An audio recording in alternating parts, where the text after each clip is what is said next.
Hi, my name is Alyssa Cuffy Anoaha, and you are listening to the Durham Artist Archive.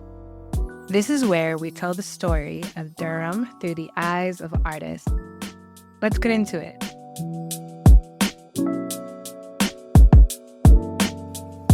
Hi, everyone. Welcome back to the Durham Artist Archive. This week, I have the extremely talented Nori McDuffie. No relation to me, Alyssa Cuffy. They're different names, but Nori is a really talented curator and photographer born and raised here in Durham, North Carolina. And so, Nori, I'll turn it right over to you. I mentioned that you're a curator and a photographer, but can you tell me more about your creative practice as a whole and how you got into it? Well, thank you for having me. This feels like such an honor, and I'm so excited to just be in conversation with you. Yeah, I feel like when I was, and I don't know if I ever mentioned this, but when I was like younger, my dad had a little camera and we were playing a little prank on my brother. We just put mustard on him. I don't even know why we were doing that. But then I took a picture of him and something in that moment was just like, oh, like I get to hold on to this moment forever. And I don't have the SD card anymore, unfortunately. But I think just made me realize like the importance of being able to like refer to something or like being able to go look back on a moment, because it's like, we can only hold it in our hands for so long. And then also my maternal side of the family, they also were pretty good about just like having all these photo albums, and I think that really sparked the desire to take photographs and wanting to create conversations. And even with curating, it was being able to just enter a space, right? Not just only be able to look through something, but enter a space where you could see images, where you could see sculpture work or paintings, and be in dialogue and interrogate a little bit. I think that it sort of started at home, and then just having the opportunity to be a part of the National Teens Council, which we got to do a little tour of the basement, and they were just showing us the ropes of being a curator. And I was so enamored and fascinated by the whole process. I didn't really care for how curators have to write the exhibition statements and little pieces for each of the artists. I was like, I don't want to do that part. But I do want to curate a space, and I can spend like 2 hours in just one part of a gallery. That's a little bit how I got started and what feels like the foundational pieces of my career. Yeah, I totally hear that. And what I really love about having you here today is I don't believe we've had anyone who identifies like art curation as a main part of their practice. There's a lot of artists who curate for themselves, but to be someone who loves to be a steward of other people's work, I think is like so special. And so you mentioned about your maternal side, keeping a lot of like scrapbooks and photos and things like that. I'd love to learn a little bit more about what you saw in those scrapbooks. Yeah, honestly, it was your very big moments, but it was also your small moments as well, where you have there's this picture I have in my room actually of my aunt, my great aunt, I believe, and then two of my great uncles. And they're just sitting on the couch. And I asked my mom, I was like, why is she smiling in this? And she's like, oh, she didn't like to smile. And so it was your big moments, but also random moments. And because I was able to ask, it was an opportunity for me to get to learn a little bit more about the person I didn't get to meet my great aunt before she passed. And so, yeah, it was just really cool to see like from my great grandmother to my mom, seeing them just grow up and all through different stages in the different houses that they lived in, and the people that they were friends with, whether it was doing something exciting or they're doing some 90s poses. It was like fully all of the things, and getting to witness how they were when they were younger. Yeah. Even the photos that go into a photo album is a form of curation too. Absolutely. And I think that as a photographer, you probably have a good eye for this as well, but what photos we decide to take, which is why I love that you mentioned the mix of like mundane, but also spectacular moments. And that's just what's been coming up for me around archiving lately. Archiving as curation, and then what are we choosing to save for later? Right. So many things get lost to memory. Right. And I think sometimes it really is just the simple moments. Like even in my own personal scrapbook where I'm like Me, I actually just took a photo of me and my friends. We were like pre-gaming for a party, Hmm? and they were just doing yoga out on the concrete. And it looks like, Mm. out of context, it looks like such a random photo. But when I look at that, I'm like, we were trying to make sure we were good and ready for the party, so we're not like hurting in the morning. But Yeah. yeah, and so I love just how it connects you to so many parts of someone's story. I will be taking that as a tip. Yoga before parties to make sure you're all stretched. Right. Because sometimes I do feel sore. I'm Yes. like dancing a whole lot in one night more than they usually would be. So that's a pro tip. Hmm. All right, we've already Hmm. got our first lesson. Right. But I know that you are born and raised in Durham, right? So how have you like seen Durham change over the years? Yeah, geographically, I think certainly the aesthetic of the city and the people who make it up has changed quite a bit. It feels like at one point in time there were a lot more places that felt historic, that Mm, had a sense of nostalgia for a part of it, and just I think that there were a lot of places where people felt like they had a little bit more belonging. And I know that wasn't the case for everybody. That I think has always been a problem, people finding belonging and mhm. still exist. But I do think people had their pockets where they were like, this is like my space. And that seems to shift quite a bit, where I think there are a lot of people who are finding it a little bit more challenging to find the spaces that feel right for them, spaces that are just really community centered and have that grassroots kind of feel. I do think that, in a sense, and on the flip side, there is still so much beauty and creativity. And comparing it to other places, I do think Durham still has a specialness to Mm. it, which I really appreciate. But yeah, it's both like how the makeup of the space, but also the spaces people have access to. Mhm. I know when I was younger, there were certain things I was just able to do as a child, and there wasn't all these like rules put into place. And then over Mhm. time, all of these rules came into place, and you have to have a parent now, and it's that kind of thing, and it feels both like I understand things, certain things from a safety matter, but also it feels really unfortunate that when it comes to young people in particular, that they can't have access Mhm. to the city in ways that I had that that you had in your city, and so on and so on. So, yeah. I feel that. And I know that you are also, and tell me if this is the correct way to put it, but you are part of committees and in your day job helping to move forward what Durham should look like, Yeah. right? So you're on the Durham Youth Council, where you work for the Office on Youth in the city of Durham, and you're on the Cultural Council. Is that correct? So absolutely, I work for the Okay. city of Durham. I technically am on the cultural advisory board and have attended some meetings, but I have not been able to participate. But what I can share is actually Discover Durham, which I need to get back. But they are looking for committee members to join their process, and that is something I'm considering. But I have been a part of the Safety and Wellness Task Force. Mm. Um, which was a 2-year process helping to really understand what can make Durham a safer place, which was a really great way to engage community, figure out what are the actual needs of people. And I think that too shapes the landscape of Durham, Hmm. both physically but also culturally. Yeah. Yeah.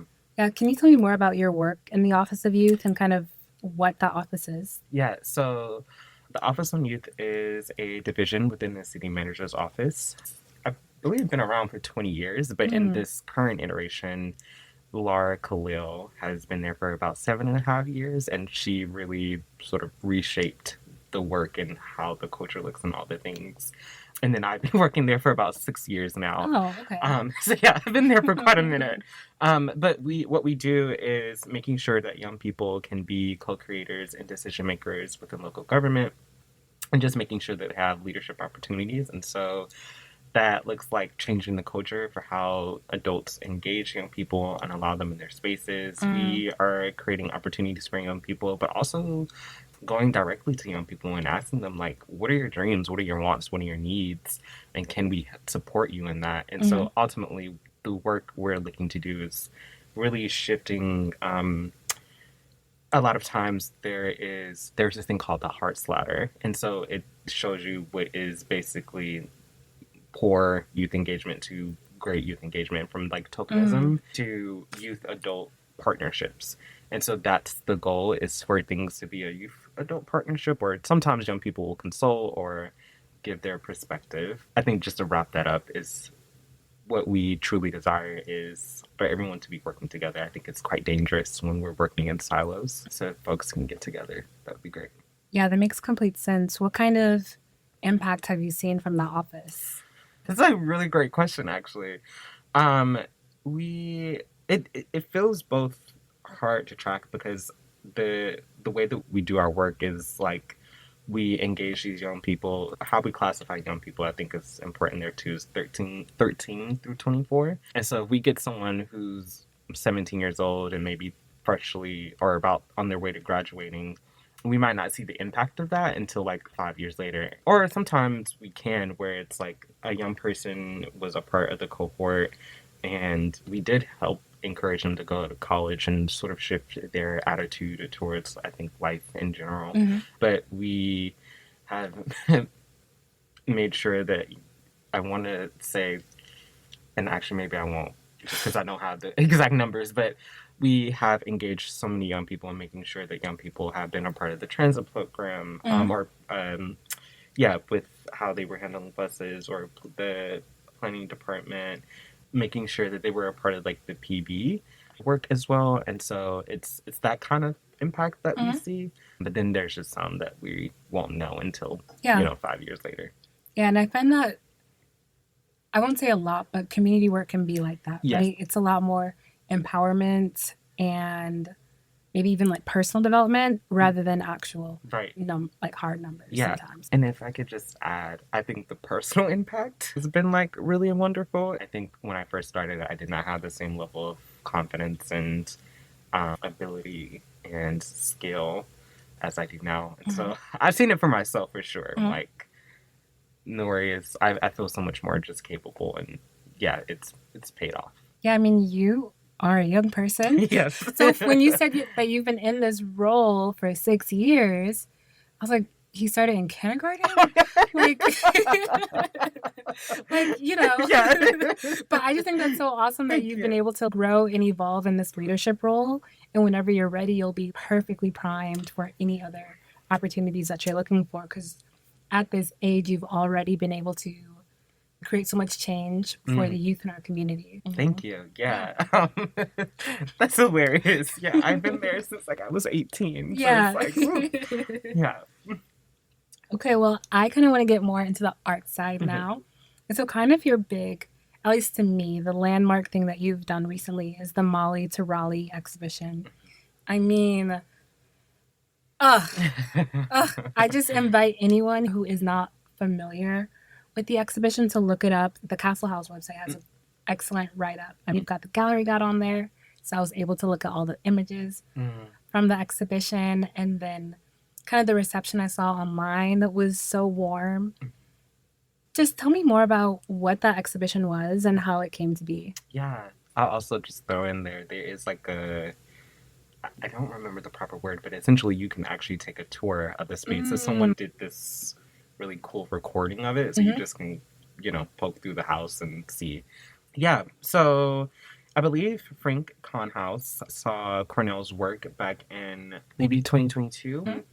He had it at the Nasher. So I think Frank became a lover then. And then Frank was on the search for some Malik City Bay's work.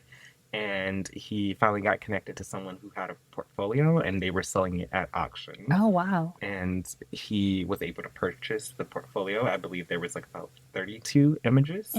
And so he called Frank called Cornell and said, hey, I have this crazy idea. I would love to pair your work with Malik City Bay. And Cornell was like, that is a crazy idea, but sure.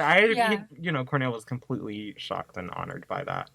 From there, I think Frank was looking for curators to come in and help him.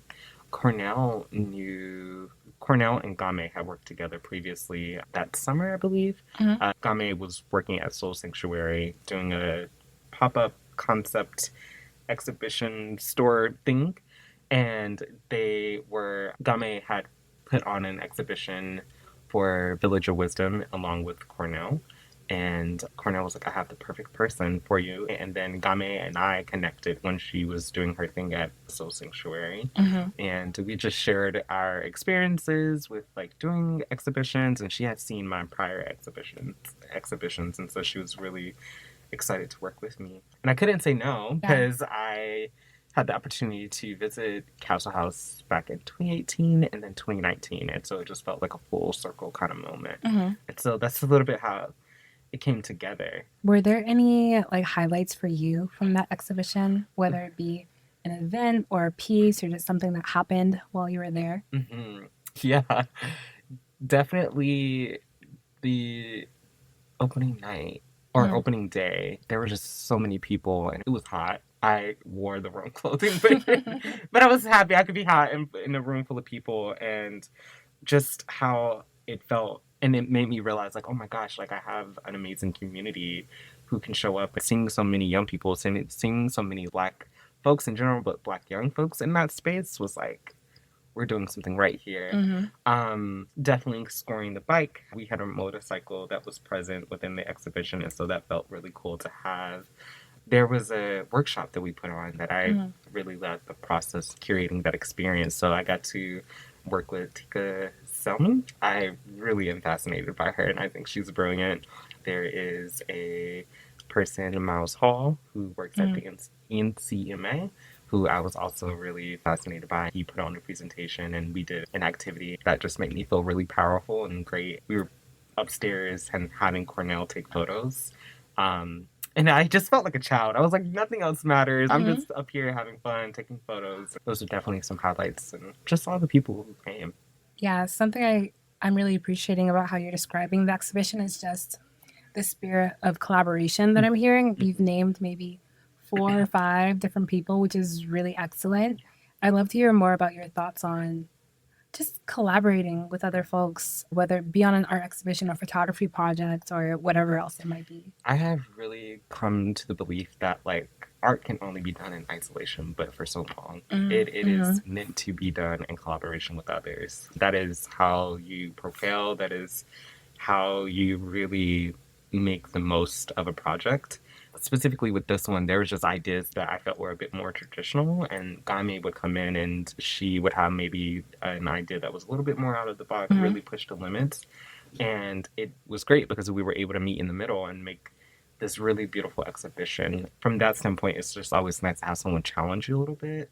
And it definitely can feel like, I really have this idea and I think we should go with it. But in the spirit of you have to respect one another and Mm-hmm. trust that you all care, even if it feels like you're on different pages. And so I think it also just felt a little.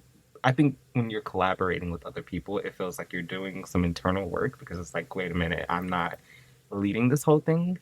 And so I have to be respectful and considerate and be like, oh, maybe we should just try that. And I think collaborating with the exhibition or collaborating within my art collective, it just is really great too because as you move through collaboration, you do learn like what you need from the people you're working with and how can you also show up as a better person. Because with my art collective, even though I'm the project manager for that, it Mm-hmm. does still like I still have to give room for other people's ideas and just really understand like how can we get to a space that we're really happy about.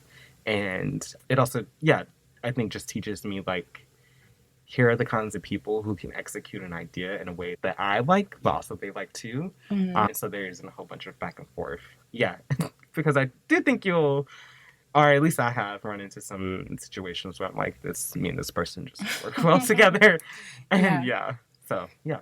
I totally feel that. I think the art of collaboration is that you just have to find the right collaborator for you, Mm-hmm. right? And this is similar to like romantic and platonic, like friend relationships as well. Yes. But there are people who are very talented, but they just don't mesh with the way that you work. You know? Right. And I have run into that before where I'm like, man, you're such a talented XYZ. But for whatever reason, we're just not clicking. And that's not a indictment on you or your quality of work. It's just, I'm this way, you're that way.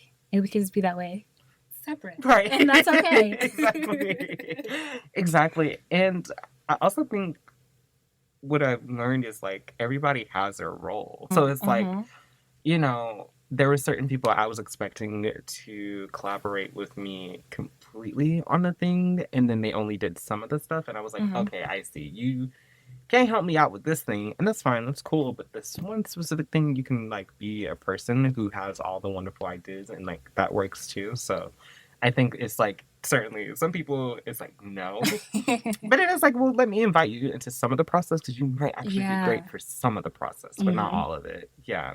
Yeah, they're more specialized, right? Yes. Rather than trying to give them the whole project. You know, this thing is your niche, and I'm going to give it to you, and I know you'll soar with it, rather than giving you something that you don't care as much about, and it won't be the way I might want it, you know? But that's the thing about partnership, too. It's not going to be how you want it, it's how we have created it now. Yeah. I'll just say there was a few times where I was like, oh, specifically when working on From Raleigh to Raleigh, when we were doing the install and just selecting what photos would go up, it was like, oh, everyone really cares. I'm like, everyone has really strong opinions, so it's definitely like, you know, this isn't just about me. So let me dial back a little. That's real. It's not always the other person, right? Sometimes we've got to put our own ego in check. Right. But this is kind of a perfect segue talking about collaborations because I want to hear more about your art collective, Durham Pack, the Durham Powerful Arts Collective, which is also just like a powerful name. So first, I actually want to hear about the name. Like, how did you guys come to that name? And then just tell me about the collective itself. Honestly, I wish I had a more profound, transcendent story to share around that. But we were just kind of like in a meeting one day, sort of idolating because we were like, well, I think we were just calling ourselves an art collective at the time. And then we were like, okay, well, we have to come up with something. Yeah. So we just were shouting out names, and then everyone voted and was like, okay, that's cool. I will maybe just share now that we are in the process of rebranding, and there was a lot more intentionality around this new name that we're creating for ourselves. Okay.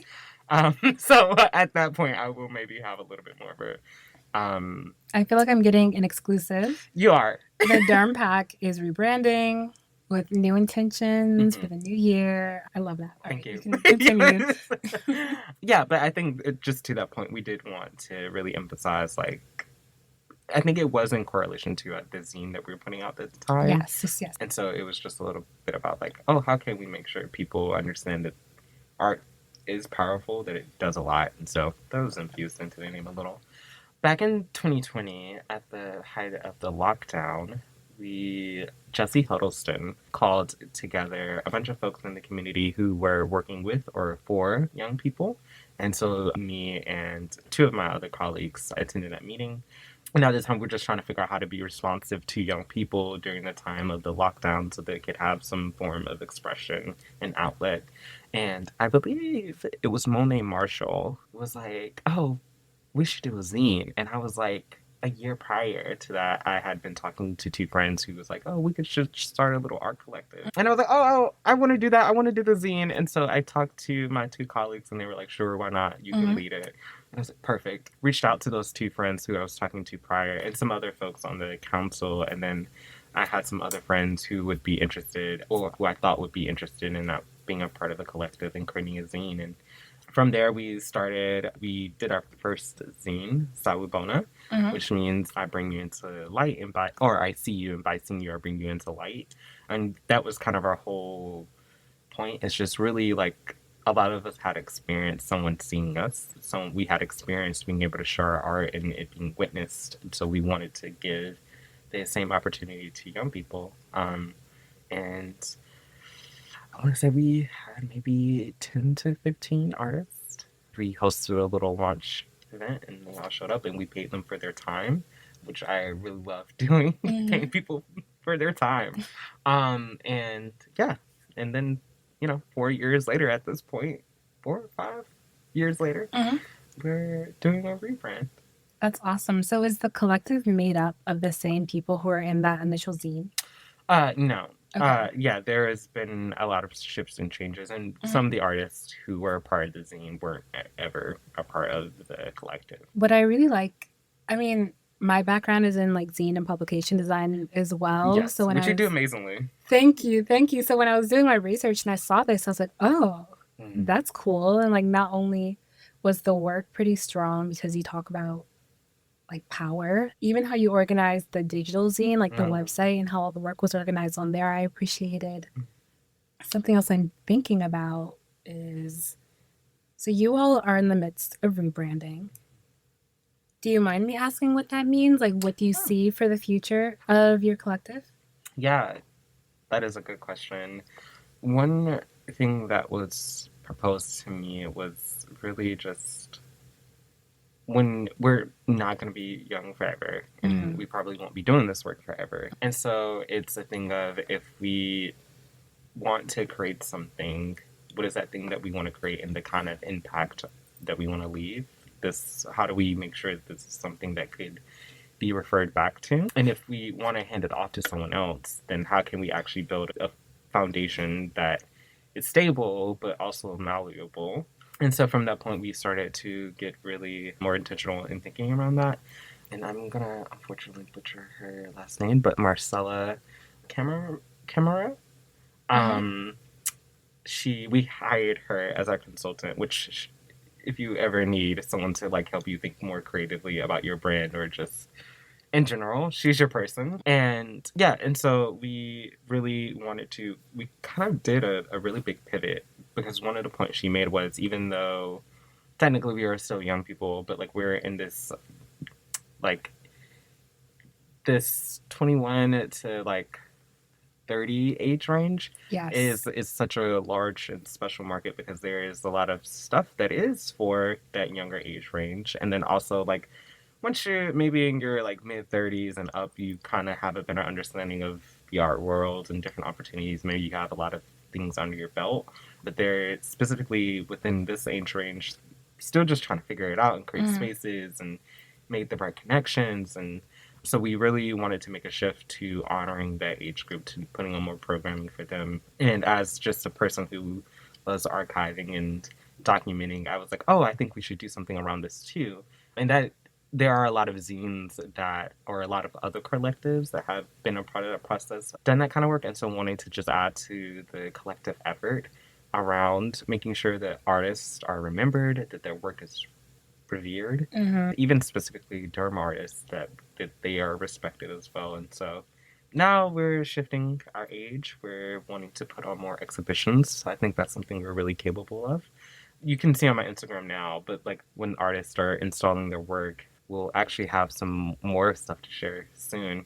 Just talking to artists and getting their stories because I was like, that's so important. Like, there's just so much that's lost. Mm-hmm. And so yeah, we're just shifting some of the work that we're doing in the age group. Yeah, that I've been thinking about this as well, and I don't have like a solidified thought about it, but at least for me, I'm really not that much older than you. But Yeah. I feel like I've spent maybe like my early 20s, which is so crazy to say. Like my birthday just passed. Oh, But happy birthday!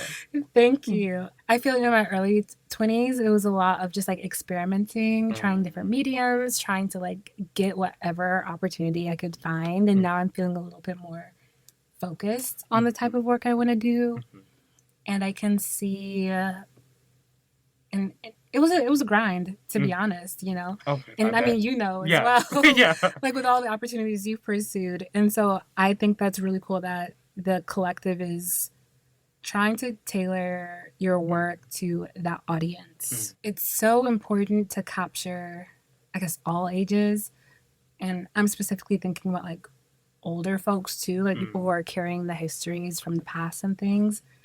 But youth culture is so distinct and it changes so quickly as well. Mm-hmm. I think that's really important to capture. Yeah, yeah, I fully agree. I had like have chills because I'm just like the trends that were happening in 2016, the Mm-hmm. trends that were happening in 2020 is so different than what's happening right now. Mm-hmm. But I actually, and maybe another exclusive job here, but I was able to do an interview with Jim Lee, and Mm-hmm. hearing just what he had to say. He did an an exhibition at Bucks Gallery when they were on Driver Street, and hearing the story and his experience around, he like, let me backtrack a little bit. He did a mini gallery called Upstart Gallery. Within it, you could read the story about him and a friend who he grew up with and then who had passed away. And just hearing about his life and sort of the historical pieces around Durham, it just felt so cool. And so I just fully agree with like recording and documenting and just archiving young people's stories. It's really cool, but also like talking to older folks who carry all of the Yes. history feels really important too. Because it's like, I think we just get in a place where we want to try to reinvent things. I'm like, oh, someone already did that. So like, Mm-hmm. really, it's not about reinventing, but how do you build on top of it? And so it's just nice when you can go back to a place and have the answers. Yeah, I was doing some research for the Artist Archive, just trying to learn more about Durham's creative history, and I came across a woman who had a TV show on the Durham Public Access Television, Mm, and it was literally conversations with artists. And she was just doing just like this, except she was going mm, to their homes or their studios and asking them questions about their art practice. mm, And so I thought that was really cool for me to see. I mean, I knew this wasn't like a novel idea in the first place, but just to see specifically that I'm building on Durham's history. Like we have, I don't think her interviews were Durham specific. It was just like the Triangle mm, area, mm, but she had about 10 episodes, and I haven't watched them all yet. But to kind of build on that, I mm, just think mm. was is so cool. Yeah, I if I could just give it to you a second, there's something ancestral about that. The way you can like honor somebody and their work. I guess I'm curious, how does that make you feel? And Mm. sort of, I can tell the differences in between maybe, and I haven't seen the interviews yet, but just how she was going about it and how you're going about it. I'm curious what feels significantly different. How do you feel like you're contributing to it? I think is what I'm getting Mm. at. Ooh, that's such a good question. I don't usually get Yeah. questions. Let me think. So her name was Miss Cynthia Watts, and she had this TV show, and I've actually been able to find some of the artists at least online. They would be pretty old by now, so I'm not sure their status, if that makes sense, as far as like whether they're working or not. But similarities I see, or why I feel like I'm carrying the torch, even if it was like unintentionally, is because her work literally lives in the North Carolina archives Mm. or the North Carolina Digital Archives, something like that. That was a part of my original intent with the podcast when I applied to VAE Raleigh for the grant almost 3 years ago now, even though I just started last year, 2023. I imagined it as a state of Durham, like a state of the address, the state of Durham. We're capturing this moment in time, and we'll be able to look back on this and say, hey, they recorded at Queenie's. Queenie's is something else now, Mm, or it's transformed into an even bigger bar. Like they bought the place next to them. mm, Just kind mhm, of capturing what today was like. And I think that I'm trying to find the intersection of art and Durham mm, and policy like through these conversations, which is why I kind of dug into the Office of Youth with mm, you and things like that. And I think in the original version, she was a little bit more true to just the art. mhm, So I'm trying to take a little bit more, I hate to say nuanced, but just find like more of an intersection into some other topics that I'm curious about mhm, rather than just the arts. But I think that's where the evolution of it comes in. mhm, So going from just arts focused to arts policy, Durham gentrification, those are all themes that mm, have come up throughout the episodes. One, I think that that's so perfect, and that's something that I've been looking to do within my own interviews, is because it's like, yes, there's the artist, but there's so much more beyond that. Mm-hmm. And I think you can also understand someone's art better when you just understand like what their favorite TV show is, Yeah. or like what they politically think about, I don't know, bike lanes. Mm-hmm. Like all of that person's experiences is informing their art. And so I love that you have added this multi-layered kind of way of getting to know someone. If I can add to it, when I first started the podcast, my thought was I want to talk to Durham born and bred people exclusively. Mm. And while I still try and find some of those folks like yourself, I've found that the story of Durham is so much more like quilted and layered than that. Mm-hmm. Especially talking to artists specifically, I've met folks who, yeah, they were born and raised in Durham, but they were priced out. So now they live somewhere else. Does that mean that they're not part of Durham's story? Mm. No, like that is the story of Durham in a way, you know, a very modern story. There are folks who like moved here when they were 20, but now they've been here 20 years. Do they not count? No, not at all. Like they've still had a huge impact on the community. Right. So those are all things I've been thinking about as well. Yeah, yeah. I think so many people make up Durham and give it its specialness. I will say I do love it when I can run into somebody who was born here and like stick around. And I've been thinking more about like what is like Durham culture and like how can you tell the difference between someone who moved here 5 years ago versus someone who lived here their whole life. I haven't quite found that. I think that there's some places like New York where you're like, no, you're from here. Mainly because of the accent, but also just their mentality. But yeah, I love the expensiveness of that. And, you know, whether you moved here a year ago or you've been here your entire life, like you are making up the culture, you're participating in it. And yeah, so I just respect that. And I think maybe I'm just curious about where do you hope your work lives? How do you want it to be engaged with in this current time, but also in the future? That's such a good question. Where do I hope my work lives? I really want it to live beyond the internet. I love the internet. I'm a digital native, but I'm just looking for a little bit more than like, 30-second TikTok clips and things like that. I'm looking for more like mental and critical engagement, if that makes sense. So I'd love to be included in the North Carolina archive one day as like an audio series of this collection of artists, or I'm developing some zines tied to the podcast. So it'll be pretty lightweight so far. Just like a little quote from each of the artists who participated. So we have a physical copy that we can archive. I've pitched an exhibition that would include just like faces of the artists and something that they've created. All those things are just like ideas or in progress or just in my journal somewhere. But that's kind of what I see for it. My real dream, I posted this on Substack, but I'd love to see just 1% of Durham listen to this podcast. That's 3,000 people. And I mentioned to you before, I saw a stat somewhere that said Durham has over 4,000 artists. So I imagine this just being a resource for building community, understanding how other people have been able to attain the opportunities they've been able to do, where to get connected. And I see this as a space for like arts allies or arts consumers, not just people who physically create art, but people who are just like passionate about the community and seeing it improve in a more creative way. So that's kind of my vision. Yeah, that's an amazing vision, and that's more than possible.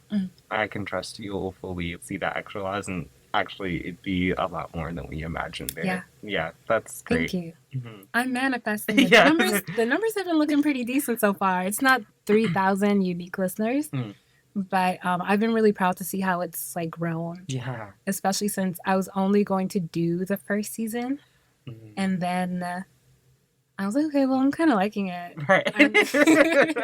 I might as well. Right. Why not? Yes. So I'm actually going to wrap us up soon. Okay. But I want to get more into your photography process. You mentioned that you take photos of kind of artists at work, taking down, setting up, maybe creating. Tell me more about like where that idea came from and why it's special for you. Yeah. Where did that idea come from?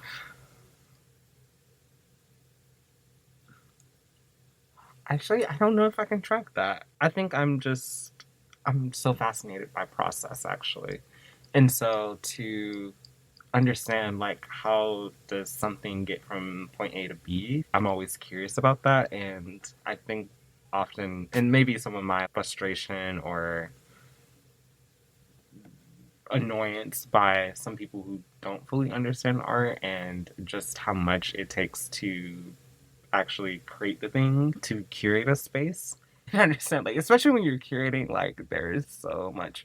And so I really just wanted to give an opportunity to folks in general to see the artists do their thing, to understand the process, so then maybe they have a little bit more respect that artist is honored. I think I was watching this interview, or not interview, but this documentary called In the Absence of Light, I believe, on HBO.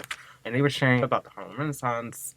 They were sharing about Carrie James Marshall and a few other artists, and just the art movement in Harlem and Brooklyn. I love that they do that. I love that the New York artists, they get their shine or whatever, but the South is really special. I would even say that the South has deeply influenced the North.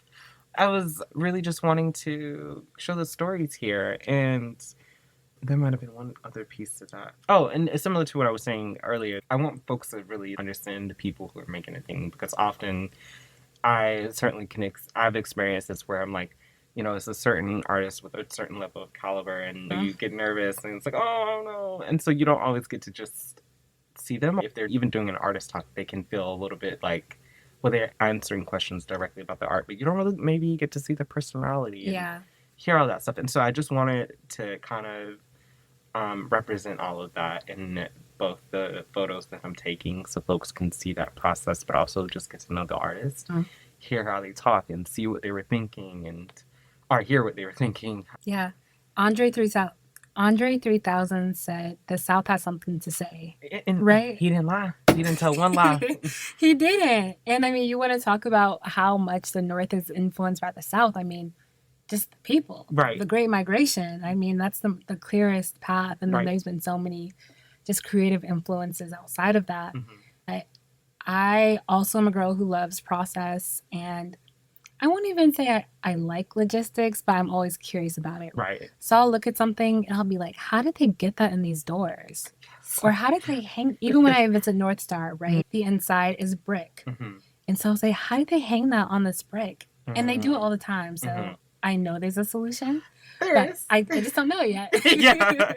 It depends on what you're trying to hang. Yeah. Because it could be tricky. But, yeah. And those are all pieces of curation, right? You kind of get to problem solve those things, even though you're not creating the art itself. You are creating the environment where the art lives. Virgil Abloh talks about that as well. I'm going to skewer this, but he said something like, I can design the candle, or I can design the room that the candle will be in, and that influences how you see the candle. And I think that's just such a great description of what curation is, you know? Well, we've kind of come to the end of the podcast, but I feel like we've had such a good conversation, Nori. Yes. I really appreciate your time. Before I let you go, where can people find you? Where's your website? What's your Instagram? Things like that. As of right now, you can find me on Instagram at Shop by Nori. Website under construction, but it is coming. And you can probably find me physically at one of the exhibitions in Durham or at Art Space in Raleigh. I'm pretty active in that way. Yes, that's actually something I really admire about you. I see events all the time, and I'll be like, I'm just going to stay home this time. But then I'll go on Instagram, and you're there. And I was like, oh, I should have went. And so I think I'll kind of use that as my closing thoughts. Go to the art events. Especially, we have third Friday in Durham, second Friday in Chapel Hill, first Friday in Raleigh. So every weekend, you got it planned out, and then the last Friday is for you. Yes, perfect. Yeah. So thank you guys so much for listening. I hope that you all have a great day, and share this podcast episode with a friend.